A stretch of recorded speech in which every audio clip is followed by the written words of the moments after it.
बरं निघू मी आता कधी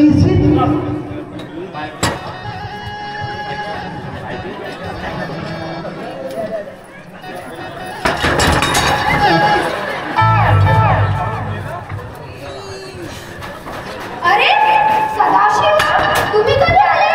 अरे तुमच्या तिकडे खालीचा काम सुरू होता आणि माझ्या इकडे थेंब थेंब गळत होता. थेंब थेंब म्हणजे? आणखी कशाला जातेस बाई? मुळापासून शेंड्यापर्यंत घाम फुटला.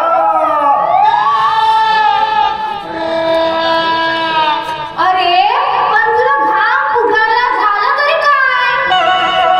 कुठून काय करून आलास? नको बाई असा प्रश्न विचारूस.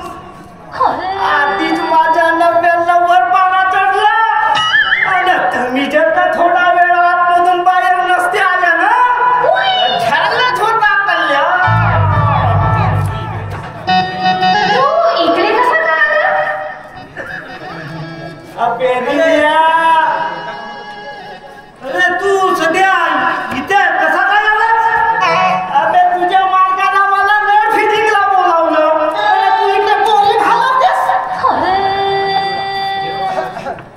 हे बघ सदाशिव काही पण तोंडावर पडल्यासारखं बोलू नको. म्हणजे मी पुढे बोलतो. तुला काय म्हणायचं आहे ते सरळ सांगतो ना. तुमच्या घरामध्ये काय चालू होतं ते मी मला कानाला ऐकलं म्हणलो.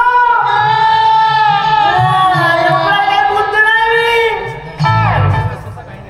सदाशिव तू समजतेस तसा काही नाही. काही नाही मग हळू घाल. त्रास होते. पहिलीच वेळ आहे. हे काय होतं रे? अरे मला काय माहित नाही का गं? अरे तुमच्या माहित आहे मला काय सुरू होतं गं? सदाशिव मला बांगड्या घालत होता. हे बघ बांगड्या छान आहे ना? हो आहेत ना. त्यांनी माझ्यासाठी घेतल्या. चांगल्या आहेत का? हो आहे. म्हणजे कोणी भेट वस्तू जर तुला दिली तर तू त्याच्याकडूनच घालून घेतेस का? हो. त्यात काय बिघडलं?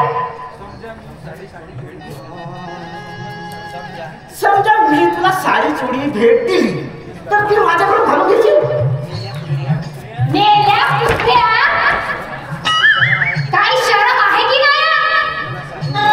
मला साडी सोडी घालते? रिन्या, अगं असं काम म्हणलो रे मी माझ्यावर झपकते. तसा राहिलाच ना बे. मी काय गलत बोललो का बे? म्हणून तसा म्हणलो मी. असं बरोबर आहे ना बे. आता साडी चोडीचाही जमाना नसेल. मंजुळा सलवार नेसवीन जमल.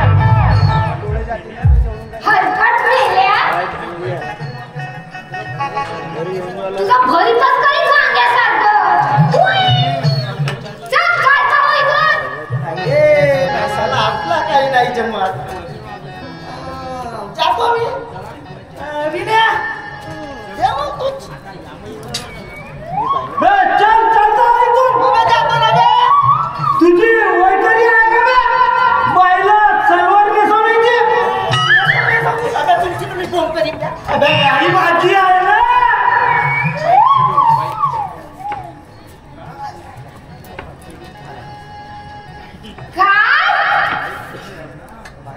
बाई भाजी आहे ना असं म्हणालो. ठीक आहे.